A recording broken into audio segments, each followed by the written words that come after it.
Welcome back to the Toffee Blues, your source for all things Everton. I am Connor Williams and we're back with another one of our 24/7 news report videos. As always, we start with our headline news, and the headline news this evening is that Everton have registered their interest in Wolves winger ADAMA TRAORE, and a bid of around 20 million is likely to be enough.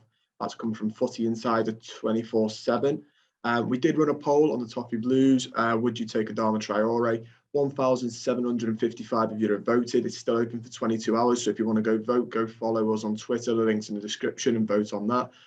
41% of you said yes. 59.9% said nope. For me, I'm also in the no category. It's meant to be a replacement for Richarlison, and they're two very different players. Richarlison's a lot better technically. You could sort of say maybe some of Richarlison's weaknesses, aka his just general physical form. He's not one of the strongest lads I've seen play football. And he's not slow, but ADAMA TRAORE is powerful, he's strong, and he's absolutely rapid. So they're two maybe weaknesses for Richarlison that he has. But then when you look at ADAMA TRAORE's weaknesses, no end product.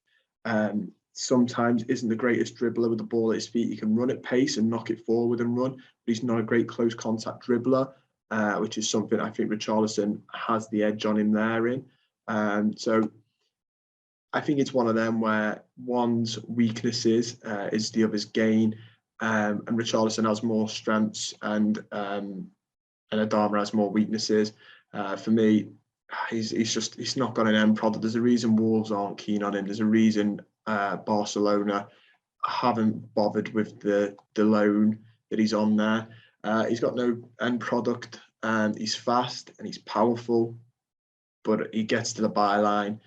I've seen him trying to cross it. He's not a great crosser of the ball. He doesn't get enough goals. I'm sure in his career he's played up front as well, and he's not even that. I would avoid this with all costs, especially as a Richarlison replacement. He's nowhere near the same profile, so it doesn't really make sense. It just seems a bit like a player who's lost at the wayside, and Everton are going to stick some money on him.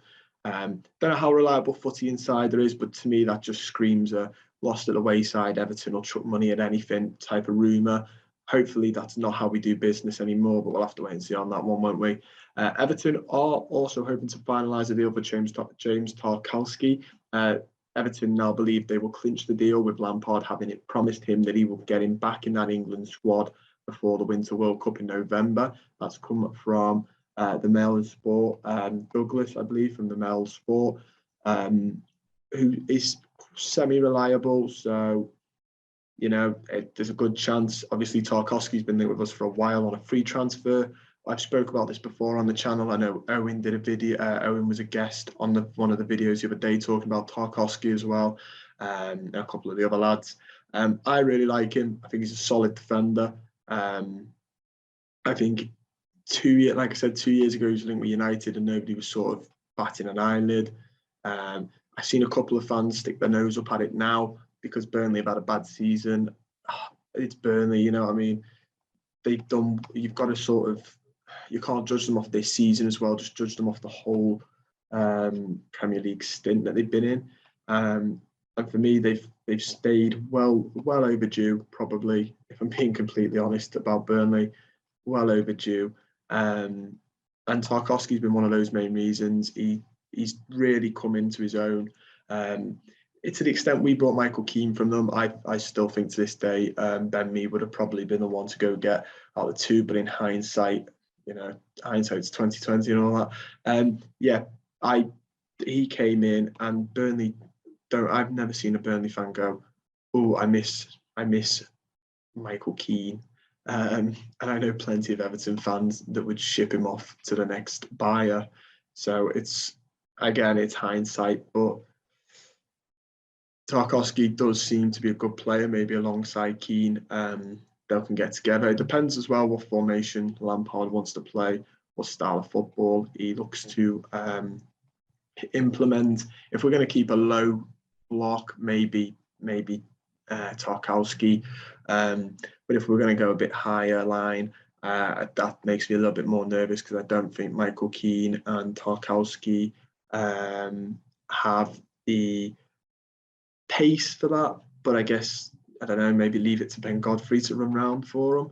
But it'll be interesting to see, won't it? It'll be interesting to see what happens on that front with Tarkowski. It looks like we are probably going to get him, though, as we've been linked with him for a while now. We also have news on James Garner, who's previously been linked with us from Manchester United. According to journalist Jaku Talbot, there's no chance of the Birkenhead-born midfielder joining the Toffees. Talbot tweeted, "No chance James Garner goes to Everton or Leeds. United won't sell him permanently either." So that's the end of that, very quickly squashed. I'm not surprised United don't want to sell him to another Premier League team. And I'm not surprised they don't want to sell him to Leeds, because obviously that's a bit of a rivalry, and again, a Premier League team. So yeah, one of them isn't missed out, but I'm sure there's other players about. We also have Everton face competition from Inter Milan for Ruben Loftus-Cheek. La Gazzetta dello Sport have said that the midfielder has been offered to the Serie A giants. However, Inter are reluctant to pay the 17 million asking price and may prefer a loan deal. In April, the Mail reported Lampard wanted to be reunited with Loftus-Cheek at Goodison, but we'll have to wait and see. Crystal Palace and West Ham and Roma are all also after him. Jose Mourinho clearly wanted him again. Loftus-Cheek, for me, I don't know, he's a bit hit and miss for me.